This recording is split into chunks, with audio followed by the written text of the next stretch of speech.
What's up, everyone? Welcome to another edition of the Wake and J College Football Show. Today is going to be the Week 10 recap. Pretty good weekend of college football. Going into this weekend, it was questionable on how good it was actually going to be. It was one of those I already talked about in the preview. Preseason, this was going to be the weekend of college football based on the preseason rankings. Didn't turn out that way, but it still ended up being a decent weekend of college football. Um, Typical episode. There's not really any news to get into, which we'll touch on in a sec. Uh, recap the games, recap the betting weekend, and then finish off with Dude, Are You High? So, let's not waste any more time. Let's get right into it and have a good wake and bake sesh.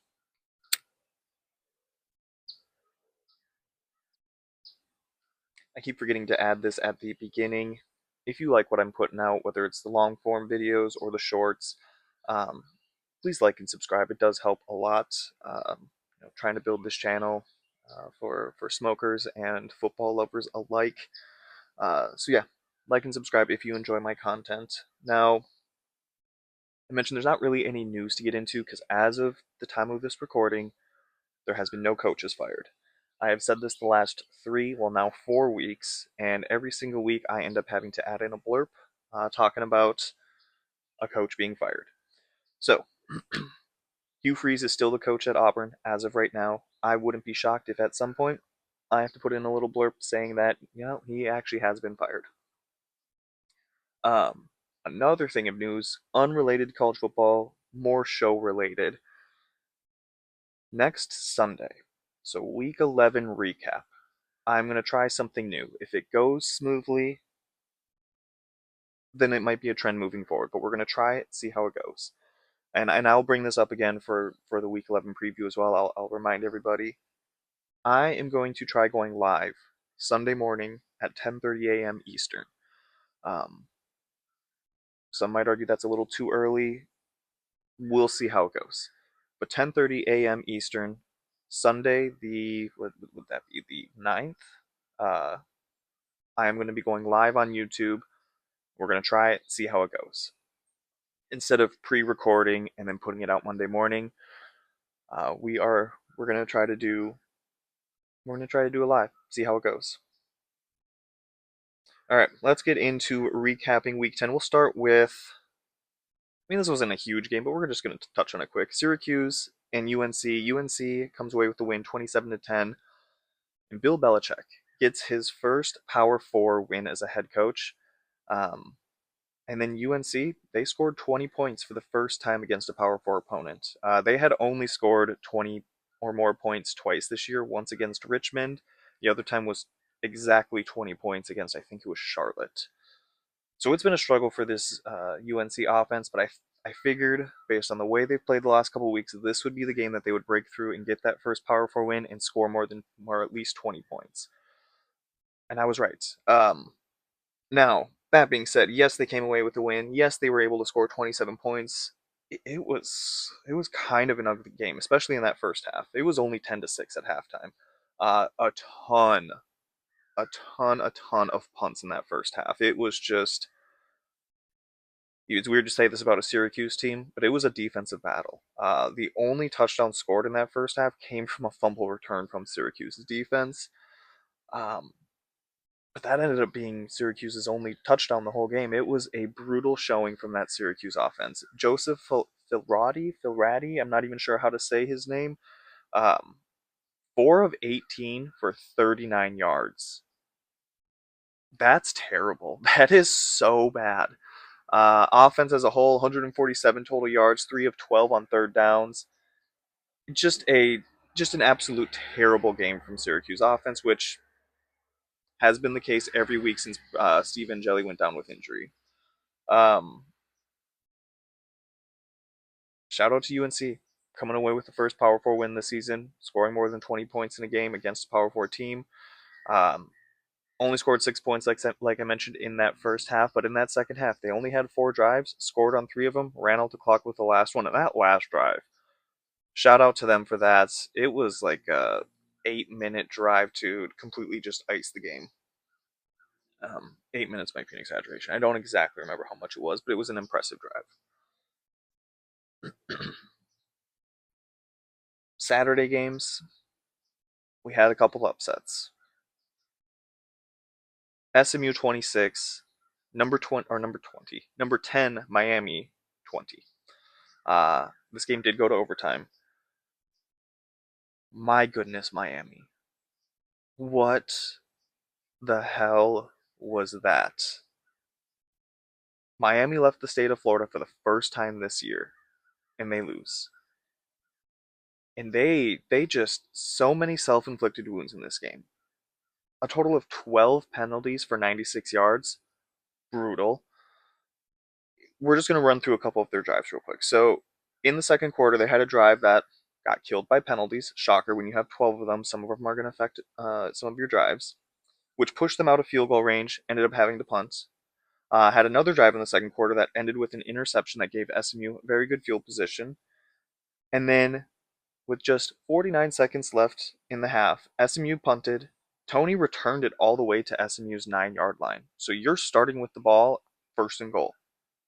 Couldn't capitalize, had to settle for a field goal. And then in the second half, got all the way down to SMU's 29-yard line and ended up turning the ball over on downs. You have a terrible penalty on the final drive for SMU to allow them to get into field goal range and tie the game. And then in overtime, Carson Beck with just an ugly, ugly interception. Miami started with the ball, SMU got a second, field goal would win it, and they ended up scoring a touchdown. Shout out to SMU for the win. Congrats. Don't want to disparage or poo-poo on your win, but my goodness, Miami, you were terrible. You gave that win away. Just too many self-inflicted wounds, and I guess we can't be shocked because you'll hear Georgia fans say, well, that's Carson Beck for you. Not shocked by that. It's also Mario Cristobal for you. His teams always have these games where they just can't do it, can't follow through. My biggest issue with Miami going into the season, I knew they were going to be a good team. I knew they were going to be talented. My biggest question was Mario Cristobal. I don't trust him. And this is just proving it. Miami with a loss, a second loss now, which is not good for them. Two in the last three games. And this one was brutal. This one hurt a lot. Number 22, Houston, hosting West Virginia. The AP voters finally had the courage to rank Houston. And what does Houston do to reward that? Turns right around and throws up a real stinker against West Virginia. They lose 45-35 at home. This Houston defense has been decent all year. They have not been bad. It's arguably the strength of their team. And they're going up against a West Virginia offense that has been terrible all year. Their one strength is running the ball. I'll give them that. They're not phenomenal at it, but it's definitely their strength. But this West Virginia offense has not been good all year. And West Virginia ran it for 246 yards, had over 400 yards of offense, and 38 points. Now, I say 38, and you're like, I thought you said they scored 45. They did score 45. 7 of those did come from the defense. And we'll get into that here in a sec. But 400 yards of offense and 38 points, that's a lot. Now, one could argue that those stats are just a little skewed because Houston turned the ball over 4 times, giving West Virginia the ball a lot more. And that's fair. But they still had 400 yards of offense. They still scored 38 points. That's a credit to that offense for putting it together. And I mean, a little bit on Connor Wegman for having so many turnovers. 2 of those 4 turnovers for Houston gave West Virginia very short fields. One of them was returned for a touchdown.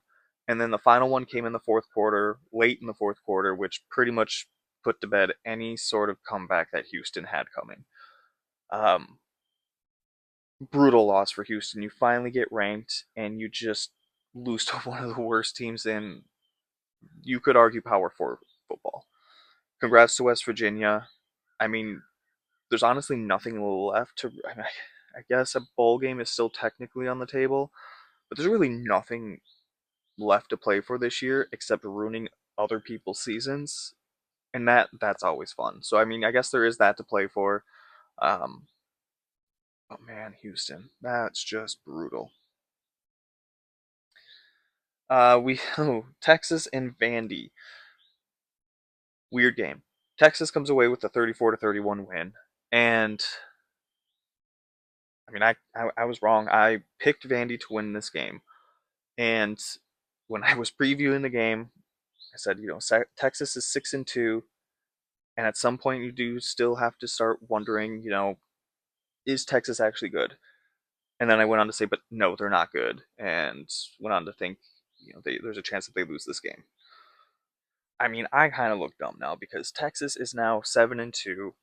The defense has been good, except for like one game, and you could argue the fourth quarter of this one. But they have been good and continue to be good. It was the offense that was the struggle.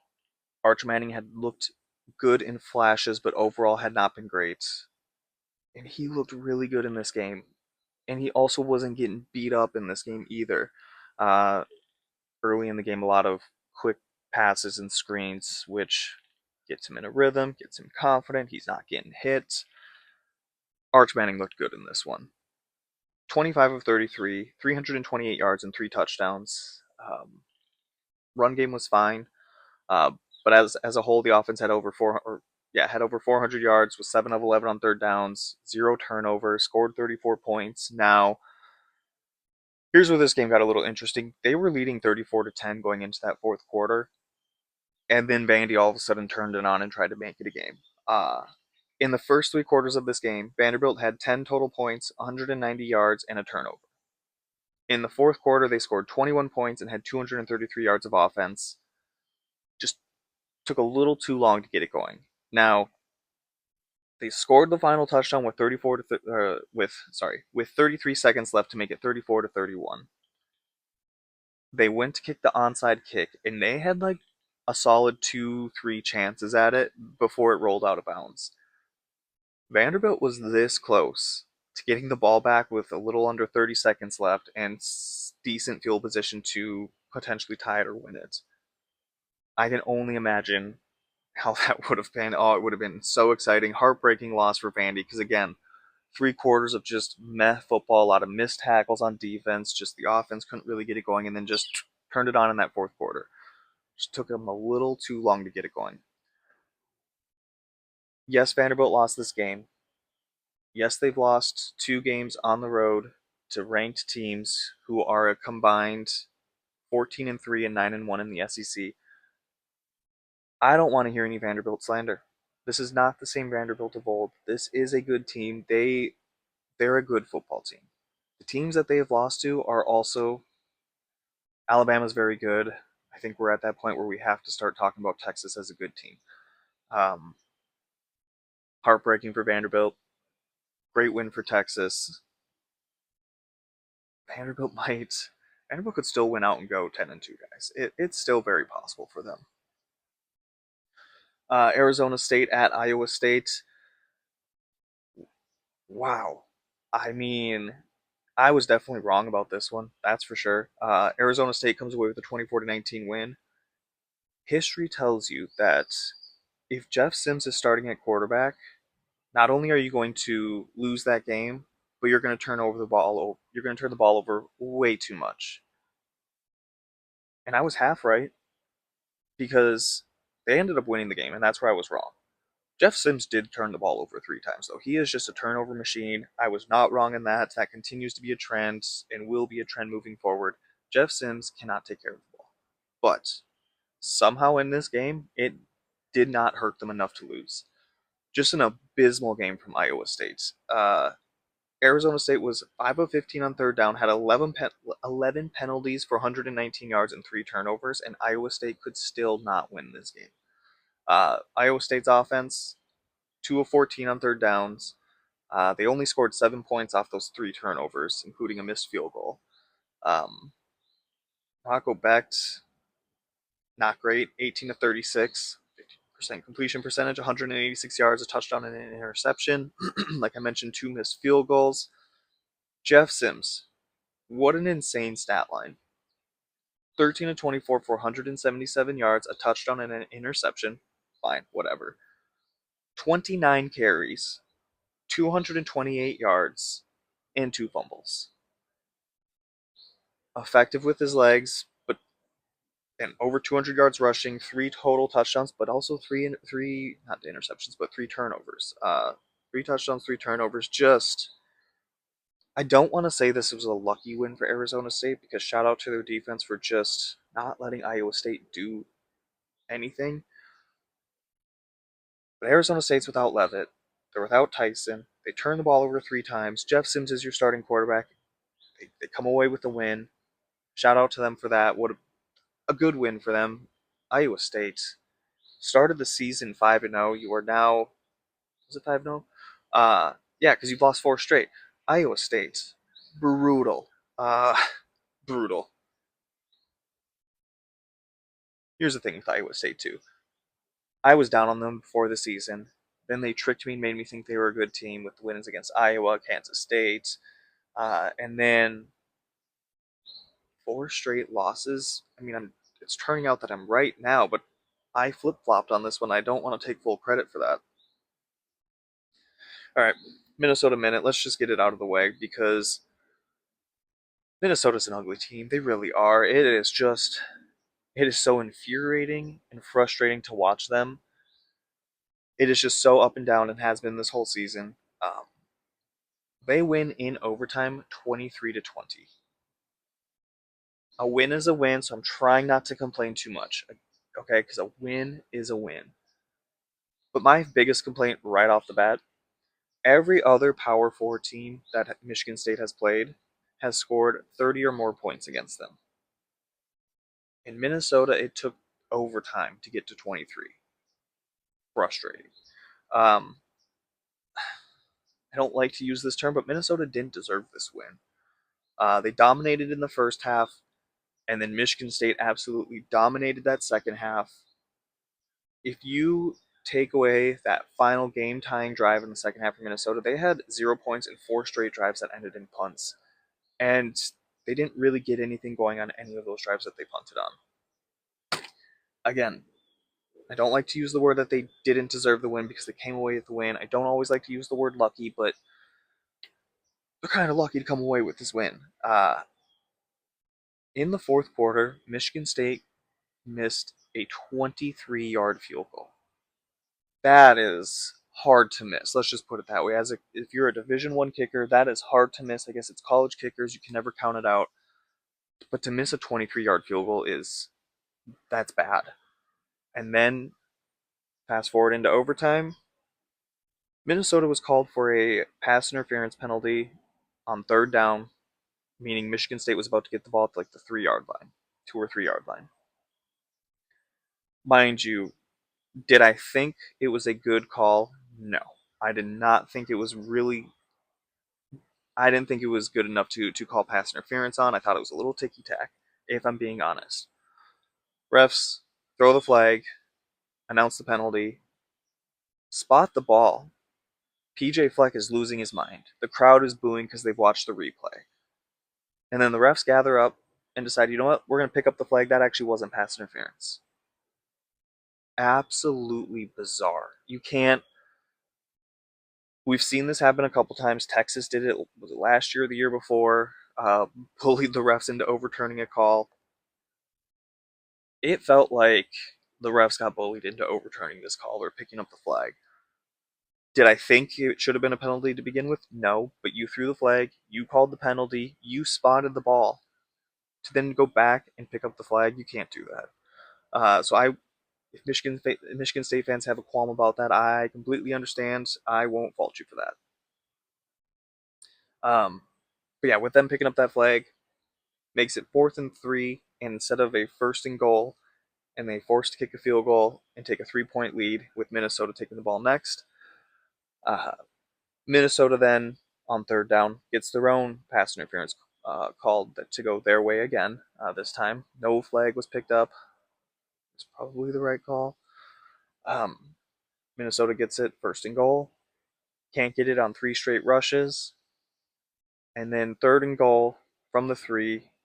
Drake Lindsey with a bootleg touchdown run. He is not a mobile quarterback. If you have not watched Drake Lindsey play, he is not mobile. He's very much the definition of a pocket passer. He has no speed. He finished the game with 2 rushing touchdowns, including this 3 yard run, and finished with -5 rushing yards. So not definitely not a mobile quarterback. To see him get the edge and score that touchdown was insane. Now, here's again where I think the Gophers are lucky because I don't think it was a touchdown. I think his foot was out before the ball crossed the plane. They did go and review it. They decided to uphold the play on the call on the field. I don't think that was a touchdown. It should have been 4th and goal from like the 1 inch line. Um, and anything can happen in that last play. Maybe they try to go for the touchdown, don't get it. Maybe they just decide, we're not risking it. We're just going to kick the field goal and force a second overtime.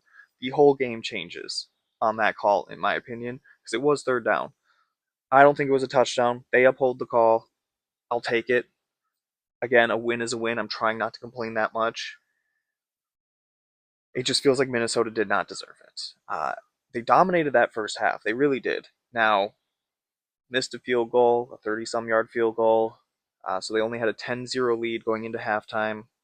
But had 7 sacks in that first half. Held Michigan State to just over 100 yards of offense. It was not pretty for Michigan State, and you thought, okay, this is going to be an easy Gopher win. And then that second half happened, and Michigan State scored 17 points and had like 300 yards of offense or something crazy like that. It was a brand new team that came out in that second half. And then Minnesota offensively just couldn't get it going. Now, again, I mentioned earlier, every Power 4 team that's played Michigan State has gone for 30 or more points. And Minnesota's the first one that has not, which, of course, they're not. It could have something to do with it is Joe Rossi calling defense. For those that don't know, Joe Rossi was the defensive coordinator 2 seasons ago at Minnesota. He knows the staff very well. So I guess it makes sense that they were able to hold Minnesota to under 30, but my goodness. Just a brutal showing in that second half from that offense. Turned it around at the end of the fourth quarter, got the win. I'm trying not to complain too much. Whew, ugly. Number 5 Georgia takes down Florida 24-20. I mean, stop me if you've heard this one before. Georgia was either tied or losing at halftime and ended up coming away with the win.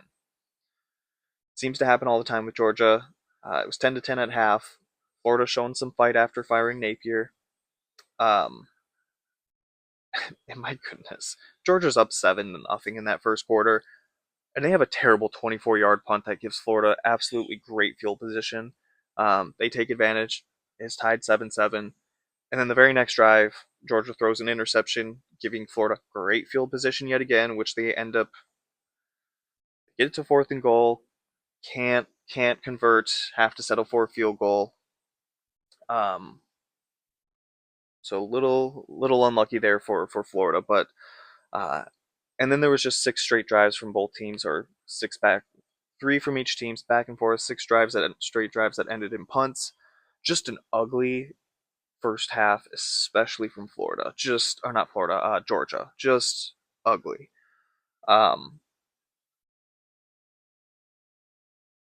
Georgia turned it around in that second half. I don't know what else to say. Now, I will say people who had Georgia covering this game are probably just sick because Florida turns the ball over on downs deep in their own territory. Georgia gets the ball, gets down to like 3rd and 1 at the 5 or something like that. Uh, Gunnar Stockton bootleg. He's walking in for an easy touchdown and then just kneels it at the 1 yard line. So, and then they kneel it out to end the game. If he scores that touchdown, Georgia's up 31-20. Yes, Florida gets the ball and has a little bit of time to score a touchdown, but not. The game is still alive, I guess, at that point. But if Georgia closes it out and wins 31-20, that's a cover. Instead, they win 24-20. Good win for Georgia, I guess. Bad loss for Florida. We really weren't sure what we were going to see from Florida. You never know what a team's going to look like that first game after a coach gets fired. Um, they fought hard, couldn't quite capitalize. Georgia stays strong in the second half, comes away with the win. Um, can never complain about a win because I'm trying not to complain about my own. Number 23 USC at Nebraska. USC comes away with a 21-17 win. Woof. Uh, I was right in the fact that USC won this game. I picked right on that one, but my goodness, I was wrong with USC's passing attack. I thought they would torch Nebraska. Shout out to Nebraska. Defense played relatively well. They stopped the pass. Jaden Mayava, 9 of 23, 135 yards and an interception. That is not good. That is not what we're used to seeing from USC. Um, Unfortunately, they could not stop the run. 202 rushing yards for USC, just over 5 yards a pop, 2 touchdowns, and it feels like we could actually kind of break this game down. First half, second half, but really Rayola did play a little bit in that second half, so we'll say pre-Rayola injury, post-Rayola injury, because he did go down. He got rolled up on or sacked. I did not see the play. I'm going to be completely honest with you. I had my focus on other games at that time. It was on the side screen. Um, but he did get hurt, left the game, and they had the backup quarterback TJ Lateef had to come in with 12 minutes left in the third. Before Rayola went down, I'm not going to say that he was playing great. It wasn't terrible though. He was 10 of 15 for 91 yards and a touchdown. Um, the offense as a whole was doing fine. 173 total yards, 14 points.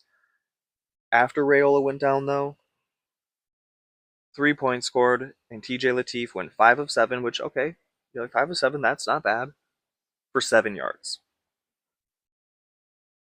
Brutal loss for Nebraska. Absolutely brutal, because their defense didn't play that bad. You held USC to 21 points, you held them to 135 yards through the air. You can't ask for much more than that. Yes, I know 202 yards on the ground is not great, but still, they did not play bad. And Nebraska wasn't giving up sacks. I think USC only finished with 1 sack. I think if Dylan Raiola stays healthy that whole game, I'm not going to say that they win because there was still a lot of game left, but the chances of them winning increased significantly. Uh, Sucks that we had to watch that second half basically without Raiola. That's a brutal loss for Nebraska. I know from what I understand, Nebraska fans weren't expecting to necessarily win this game. They wanted it to be close. It was close. It's too bad you couldn't come away with the win. Number 8, Georgia Tech at NC State. Georgia Tech's undefeated. NC State's not a good team. And Georgia Tech loses 48-36. Absolutely no defense was played in this game. If I had told you before this game even started that Haynes King was going to throw for over 400 yards, have another 100 plus on the ground, and have 4 total touchdowns, you would say, well, Georgia Tech wins by a million. And they lost by 12. Absolutely insane. CJ Bailey, shout out to him, 340 yards through the air. Hollywood Smothers was not playing in this one. He was out. Backup Jaden Scott didn't matter. 24 carries, 196 yards, and a touchdown. Just no defense being played in this one. There were 3 total punts this whole game. I'm shocked there was even 3, to be honest. The only turnover in the game came with 5 seconds left. Haynes King throwing a ball into the end zone, just trying to score. Um, yeah, just no defense being played in this one. Georgia Tech, they've got 1 loss with 3 games remaining. And one of those games is against Georgia. Unless it's November, crazy things happen in November. If they don't win out, I don't know that they make the playoffs because this was a very bad loss. They could not have this loss. Virginia won today. Um, they still control their own destiny for the most part. But I think they got to win out. I really do if they want to make the playoffs because I feel like I could be wrong, but I just feel like if they lose one more game, they're going to be borderline. Uh, Number 18 Oklahoma on the road at number 14 Tennessee. If you're a Tennessee fan, you've got to be extremely frustrated because this is a game they 1000% should have won. but instead they lose 33 to 27. Your offense was absolutely cruising in that first half, um, especially in that first quarter. But three turnovers from Aguilar, one of which was returned for a touchdown, and the other two were just incredibly, incredibly dumb. We will talk about it later. Add in a missed field goal. Oklahoma had a 16 to 10 lead going into halftime, when in reality, it probably should have been like a 24 to 3 lead going for Tennessee going into halftime. Like it was just left so many points on the field, had just two dumb throws from Aguilar. It's hard to blame Aguilar for that sack fumble return for a touchdown. That was a crazy play, but not a whole lot he could have done with that except for maybe hand the ball off instead of trying to throw it. Um, yeah, you got to be so frustrated as a Tennessee fan because Joey Aguilar did throw for like 393 yards, and I don't want to hear this from Oklahoma fans. I know in the fourth quarter you were trying to not let anything happen deep. You were allowing things underneath, and so there were a lot of dunk offs to the running back in that fourth quarter. I understand that, but in that first half, maybe a little bit in the third quarter, but especially that first half, you were getting torched. Your secondary was getting torched. Those interceptions were just god awful throws by Aguilar. Um, I think the one play though that's really gonna haunt Tennessee fans is it's 4th and 1 at Oklahoma's 37. It's the fourth quarter. You're down. You decide to go for it, and it's a great play call. It really is. Good throw by Aguilar, and it hits the tight end square in the face mask because he did not see it coming. And the one question that I have with that play call is why are you putting because that I'm not going to say that the game is on the line, but the game is on the line. It's 4th and 1 at Oklahoma's 37. Why are you putting this in the hands of your freshman tight end who has 2 receptions all year, one against ETSU, one against UAB? He has not played significant snaps or any snaps against good competition. Why are you putting that in his hands? Give it to one of your defined pass catchers, ones who have established themselves. Uh, why are you putting it in the hands of that freshman tight end? I would have much rather have seen that play design for honestly anybody else on that offense. For I just don't know why you put it in his hands. It just seriously right off his face mask. It would have been a first down. Would have kept the drive alive. Whole different game after that. Um, Tennessee's defense, as bad as they are, they played really well in that first half. Um, but they couldn't put it together for a full game. They got torched in that second half. Just could not put it together for a full game. Tennessee's playoff hopes are officially dead. Oklahoma's are still alive, barely, but they're still alive. But this is the second week in a row that we've seen this Oklahoma defense get shredded by the pass. Next week they take on or is it next week or I think it's next week they take on Alabama. After that, I think it's what is it, Mizzou and LSU. So I don't know how great those passing attacks. LSU, as we know, is not great, but I don't know what Mizzou is going to look like. Actually, I don't even know what LSU is going to look like either. Both have crazy changes that have happened in the last week. Bo Prabula out for Mizzou. LSU fired their coach and is on a bye, so it'll be interesting to see how this plays out the rest of the season for Oklahoma. But yeah, they've allowed a couple of elite passing attacks to throw all over them. So again, I do think Oklahoma's defense is good, but they are not the number one defense like we thought before they played Ole Miss. Late night, number 17 Cincinnati at number 24 Utah, and Utah comes away with a 45-14 win.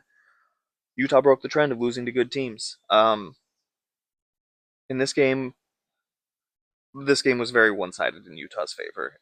It was they were 10.5 point favorites going into this one. People were just shocked that the number was that high, and I'll be honest, I was a little shocked too that it was that high. But I mean, I'm a Utah believer. I really am. I know they've lost to BYU, they lost to Texas Tech. I'm a Huge also believer that if you play that Texas Tech game over again, it's a much closer game.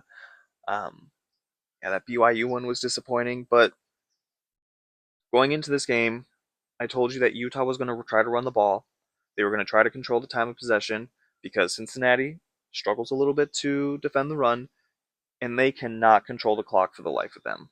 And if they got behind and had to play catch up, they wouldn't be able to do it. And that's exactly what happened. Utah had 267 yards rushing, and they had the ball for 40 minutes. 40 minutes time of possession. That's insane. Brendan Sorsby did throw for 221 yards, so that's cool. He was also 11 of 33, a touchdown and an interception. That's terrible. 11 of 33 is awful. Um, Imagine what those 221 yards would be like if he just hit a 50% completion percentage. That would just be a whole different game. I still think they lose though. Devin Devon Dampier did not have his best game throwing the ball. It didn't matter. Um, just brutal for Cincinnati. Their 7 game win streak now comes to an end. Their next 3 games are against Arizona and BYU at home, and then they're on the road at TCU. I mean, I'm not saying they can't win all 3 of those games, but it's not quite as easy as what Utah's got coming up. Utah's next 3 games at Baylor, winnable. Home against Kansas State, winnable. At Kansas, winnable.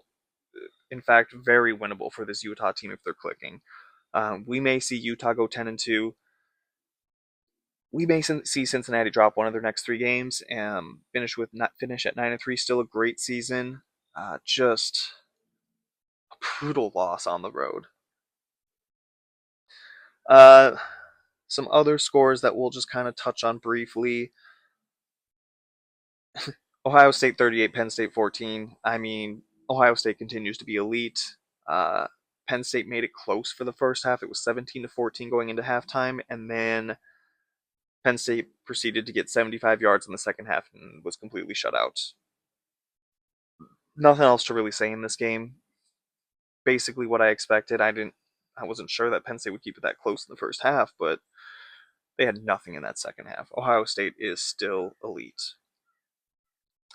And speaking about elite teams, number 2, Indiana 55, Maryland 10. Indiana continues to be a great, if not elite, team. This game was 20-3 at half, and then Indiana just did not look back in that second half. Nearly 600 yards of offense. Maryland turned the ball over 5 times. Indiana is an absolute wagon, and Maryland continues to absolutely suck in October and November.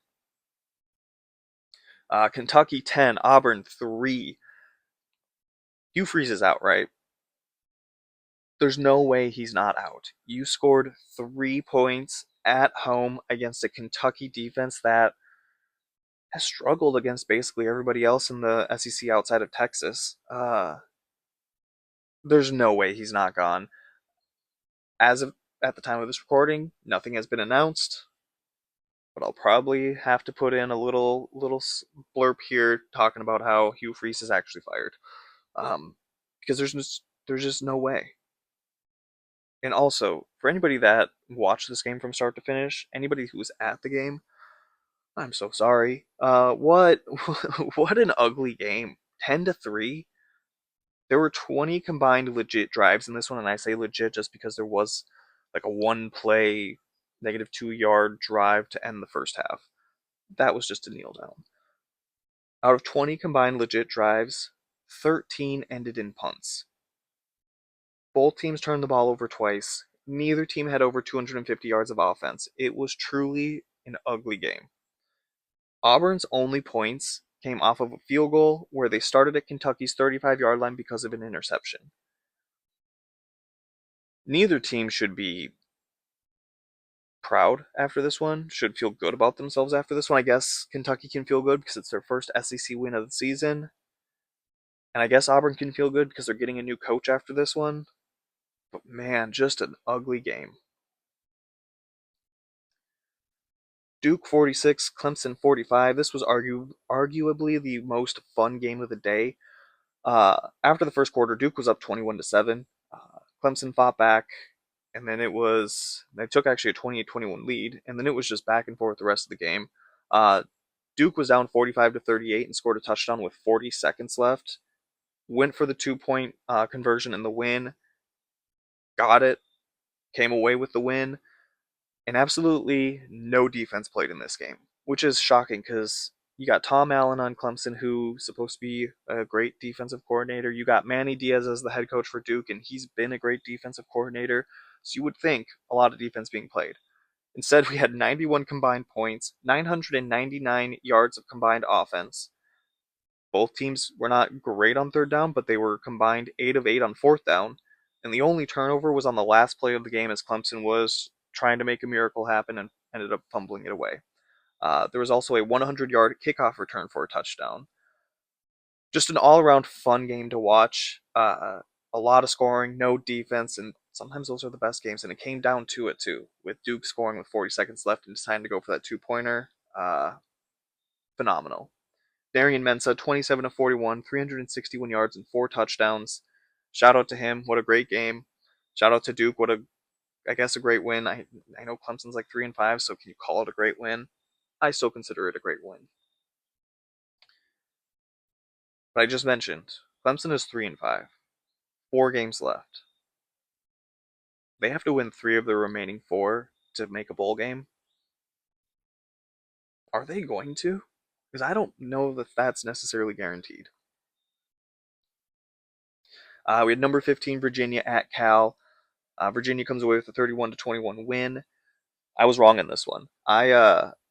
Virginia had been playing with fire the last couple weeks, and so I thought, they're going to drop one of their next few games, and I thought this would be the one. I was very wrong.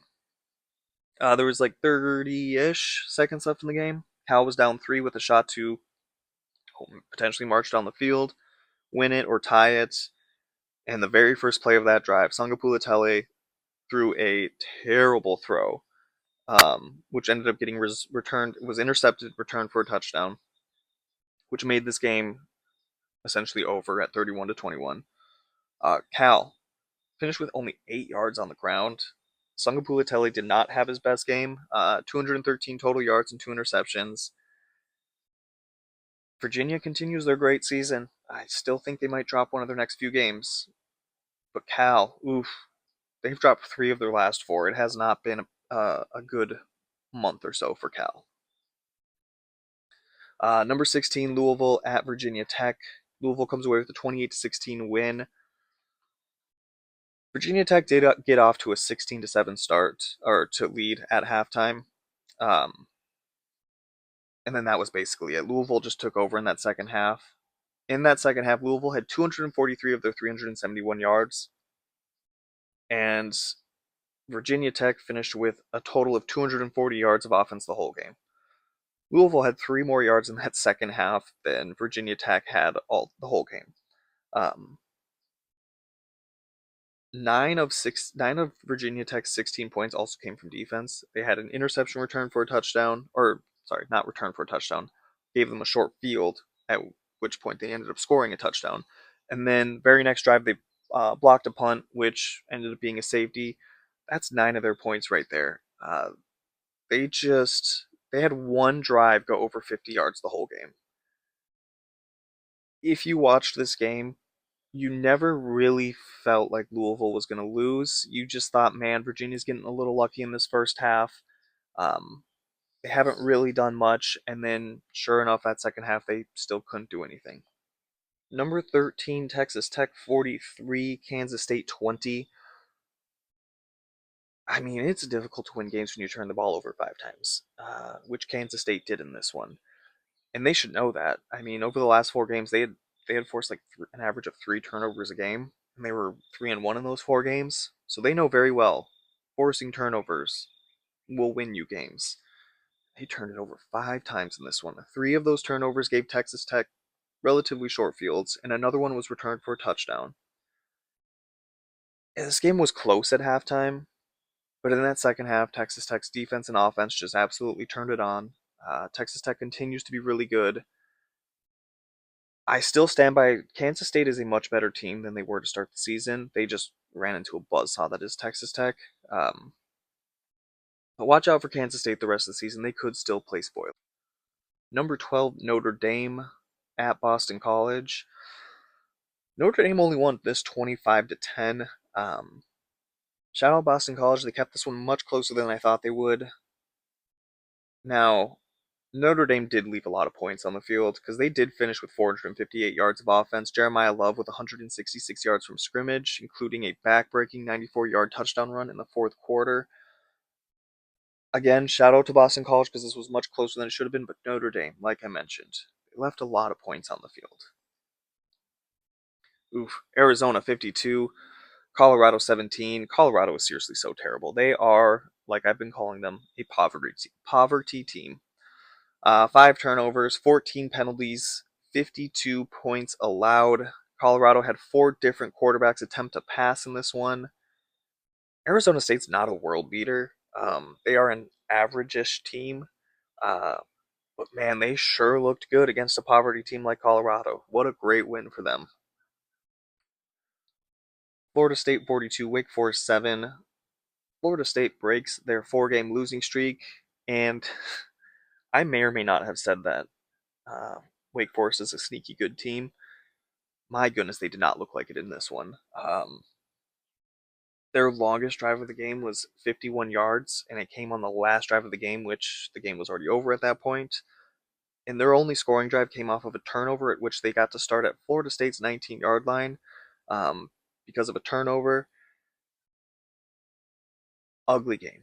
Ugly game from Wake Forest. Good win for Florida State to break that 4-game losing streak. I still think Wake Forest is a sneaky good team, but this game did not show it. Washington State 7, Oregon State 10. Man, I was wrong on this one. Washington State had been so feisty against much better teams, and I figured they're playing a bad Oregon State team. Why won't they win? They didn't win because they were just terrible. Oregon State finished with 208 yards of offense and they were 1 of 12 on third down. There's no way Oregon State should have won this game. But Washington State, 271 yards of offense, 2 of 13 on third down, 2 turnovers. It's hard to win a game when you're that bad offensively. It was 7-3 at half, and then in the second half, that's where it just got even uglier than it already was. There were 10 straight drives that ended in a punt between these two. The longest of those 10 drives was 19 yards. This is a game that Washington State wishes they could have back. Lucky for them, they get to play Oregon State again, this time at home at the end of the season. But this is not a game that Washington State should have lost.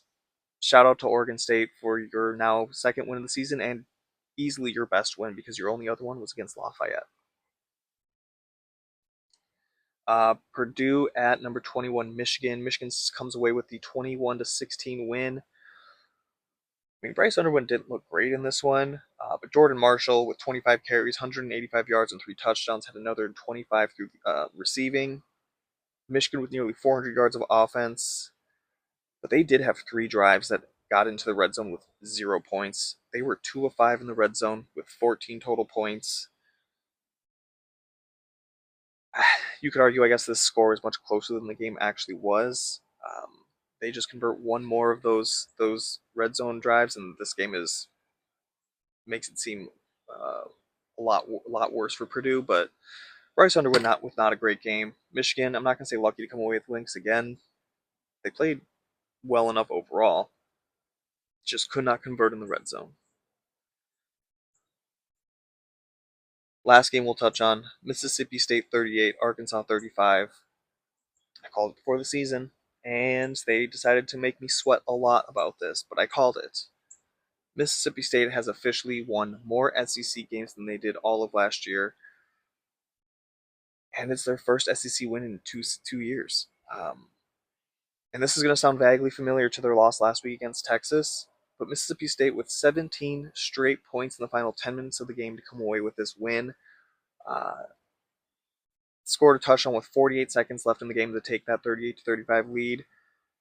If Mississippi did not win this one, I'm not sure that they would have won an SEC game this year because they finished the season at home against Georgia, at Mizzou, home versus Ole Miss. Now we don't know what Mizzou is going to look like moving forward.